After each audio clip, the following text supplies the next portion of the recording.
اگر قطع کلامی معاف، انفارچونیٹلی دھماکے تو پھر بھی ہو رہے ہیں، اور سراج حقانی جو ہے اوپنلی تحریک طالبان پاکستان کو شاباش دیتے ہیں کہ جی آپ نے رشیا کو ڈیفیٹ کیا، آپ نے امریکہ کو ڈیفیٹ کیا۔ اب سوال یہ ہوتا ہے کہ جب آپ افغانستان گئیں، کابل گئیں نومبر 2022 کے اندر، انہوں نے آپ کو کیا یقین دہانی کرائی؟ چونکہ اس وقت جو جنگ بندی تھی اس کا اعلان جو ہے انہوں نے ختم کر دیا تھا، جنگ بندی ختم کر دی تھی تحریک کی اس سے ایک دن پہلے جی انہوں نے تحریک طالبان نے جنگ بندی ختم کر دی تھی، اور آج تک جو ہے انہوں نے جو ہے اس کا اعلان نہیں کیا کہ جی ہم اب جنگ بندی جو ہے پھر سے شروع کر رہے ہیں۔ تو آبویسلی آپ کے جانے کا مقصد یہی ہوگا کہ وہاں پہ ان کی سرزمین استعمال نہ ہو، تحریک طالبان پاکستان کے اوپر کوئی اثر و رسوخ ان کا ہو کہ وہ کم از کم یہاں پہ امن مذاکرات کی طرف آئیں، یا امن تو کریں، اٹیکس تو نہ کریں۔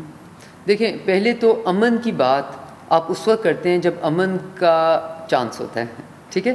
سو لیٹس ناٹ کنفیوز۔ میں بہت سارے لوگ اس کو کنفیوز کر دیتے ہیں کہ جی پاکستان امن کی طرف کیوں نہیں جاتا، کیونکہ Pakistan has learned its lessons 5-6 دفعہ۔ اگر آپ ہسٹری میں جائیں، ہسٹری میں بھی جانا بند کر دیں، after the exit, okay, the famed exit, جو بھی آپ اس کو جس طرح بھی آپ ایڈجیکٹو اس کو دیں، اس کے بعد آپ نے دیکھا کہ ایک پوری طرح سے ایک ایکسرسائز ہوئی، ایک ایفرٹ ہوئی امن کی طرف جانے میں، because it was the suggestion of the Afghan Taliban also, ٹھیک ہے؟ اور اس پہ پورے پاکستان نے ایک ہو کے اس پہ پوری کوشش کی کہ اس سے کوئی نتائج آ جائیں۔ اس کو آپ نے دیکھا کس طرح ایکسپلوئٹ ہوا، اور وہاں سے بلکہ آرمز اینڈ ایمونیشن اور اس طرح کی چیزیں لے کے لوگ یہاں پہ آ گئے، اور پھر یہاں پہ دھماکوں کی رفتار تیز ہو گئی۔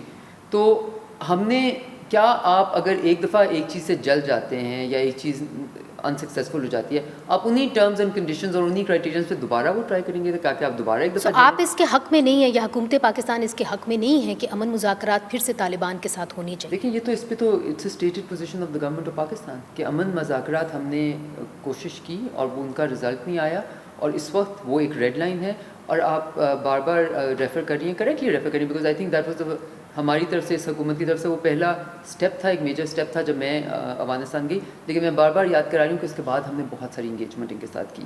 سو ایز فار ایز اب میرے دماغ میں جب ہم اس آفس میں آئے تو اس وقت there was a bit of lack of clarity کہ what does Pakistan really want, Pakistan کی ریڈ لائن کیا ہے، پاکستان کس چیز پہ کمپرومائز کرنے کے لیے، پاکستان ایک چیز پہ کمپرومائز کرنے کے لیے نہ تیار ہونا چاہیے، نہ پاکستان تیار ہے، اور وہ ہے safety and security of its own people اور اس کی حدود۔ مگر ایک ان کی اور بھی ڈیمانڈ ہے، وہ یہ ہے کہ جو نیولی مرج ڈسٹرکٹس ہیں ان کو جو ہے ضم کیا گیا خیبر پختونخوا کے اندر، اس پروسیس کو ریورس کریں۔ کیا یہ ان کی ڈیمانڈ ہے؟ یہ کس کی ڈیمانڈ ہے؟ تحریک طالبان پاکستان کی۔